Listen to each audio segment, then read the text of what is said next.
নমস্কার, দেখছেন কলকাতা টিভি, সঙ্গে রয়েছে আমি স্বর্ণালী। শুরু করছি সংবাদ। সারাদিন শুরুতেই যে খবরের দিকে নজর রাখবো, মুখ্যমন্ত্রী মমতা বন্দ্যোপাধ্যায়ের বুথে এবার 127 ভোটারের নাম বাদ। বিকেল 4টে আজ বৈঠক করবেন এ বিষয়ে মুখ্যমন্ত্রী মমতা বন্দ্যোপাধ্যায়।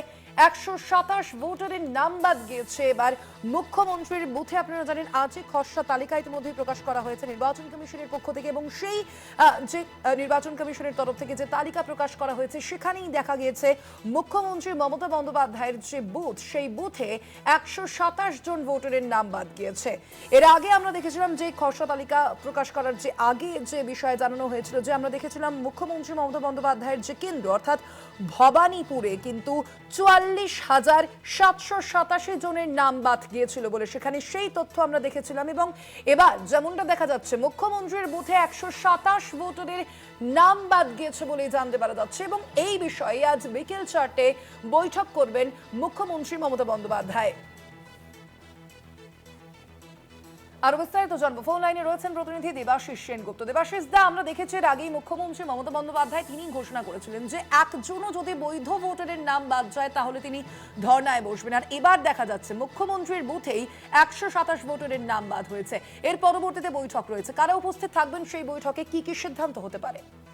দেখো, এখনো পর্যন্ত যা খবর পাওয়া যাচ্ছে, মুখ্যমন্ত্রী বিধানসভা কেন্দ্র অর্থাৎ 159 নম্বর ভবানীপুর বিধানসভা কেন্দ্রে সেখানে কিন্তু যে খসড়া তালিকা বেরিয়েছে, সেই খসড়া তালিকার মধ্যে 207 নম্বর পার্ট, যে পার্টে মুখ্যমন্ত্রী নিজে ভোট দেন অর্থাৎ মিত্র ইনস্টিটিউশন, সেই মিত্র ইনস্টিটিউশনে কিন্তু সেক্ষেত্রে সেই বুথেই যেখানে মুখ্যমন্ত্রী ভোট দেন সেখানে 117 জনের নাম ইতিমধ্যেই বাদ পড়েছে, এমনটাই কিন্তু খবর আছে। এবং সেই জায়গায় দাঁড়িয়ে 127 জনের নাম বাদ পড়েছে।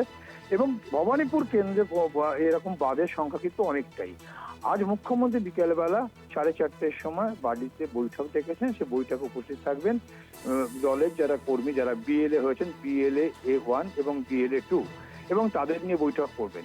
মুখ্যমন্ত্রী এর আগেও যেটা কথা বলেছিলেন যে কোনো একজন বৈধ ভোটারও যদি বাদ পড়ে তা নিয়ে কিন্তু ছেড়ে কথা বলবে না রাজ্য সরকার, কারণ রাজ্যের ভোটারদের পাশে কিন্তু আছে বাংলা সরকার, এমনটাই কিন্তু বলেছিলেন।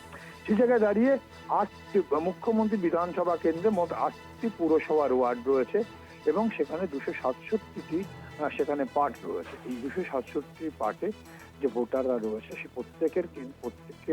প্রত্যেকটা অঞ্চলে বিএলও রয়েছে, প্রত্যেকটি পার্ট ধরে ধরে বিএলএ 1 এবং বিএলএ 2 আছে, যারা এই ভোটার খসড়া তালিকা প্রস্তুত করার ক্ষেত্রে যারা বিএলও আছে অর্থাৎ সরকারি যে কর্মীরা আছে তাদের সঙ্গে সহযোগিতা করেছে, কাঁধে কাঁধ মিলিয়ে দিয়ে। আর মুখ্যমন্ত্রী তাদেরকে নিয়ে আজকে বৈঠক করবেন, এবং বৈঠকে ঠিক মুখ্যমন্ত্রী এমন পরিসংখ্যানটি কিন্তু বুঝে নিতে চাইছেন যে ঠিক কোন কোন ডকুমেন্টস গুলো কোন কোন অঞ্চল থেকে তারা দিয়েছে, কারণ প্রত্যেকটি পার্ট ওয়াইজ কিন্তু এখানে বিএলএ 1 এবং বিএলএ 2 নিয়োগ করা ছিল দলের পক্ষ থেকে, দলের কর্মীরা তারা সেখানে কিন্তু ছিল।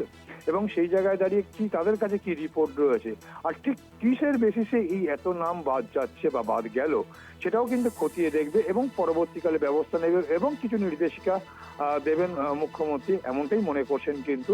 কারণ যেহেতু মুখ্যমন্ত্রী অর্থাৎ 159 নম্বর ভবানীপুর বিধানসভা কেন্দ্রের বিধায়ক হিসেবে কিন্তু মুখ্যমন্ত্রী মমতা বন্দ্যোপাধ্যায় এই বৈঠক ডেকেছেন, এবং সেই বৈঠকে তিনি কিন্তু তার বিএলএদের সঙ্গে কথা বলবেন, জেনে নেবেন কি ধরনের ডকুমেন্টস, কেন কোথায় কত বাদ পড়েছে, কতটা বাদ পড়তে পারে।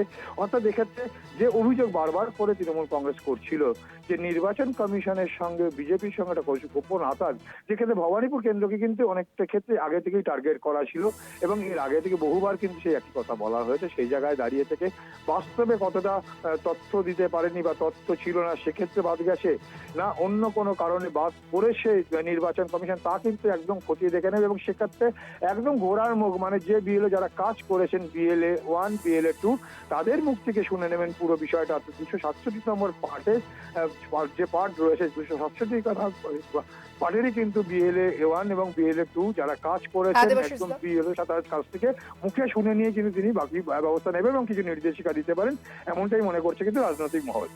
ধন্যবাদ। আমরা কথা বলছিলাম, আমাদের সঙ্গে ফোন লাইনে ছিলেন প্রতিনিধি দেবাশিস সেনগুপ্ত।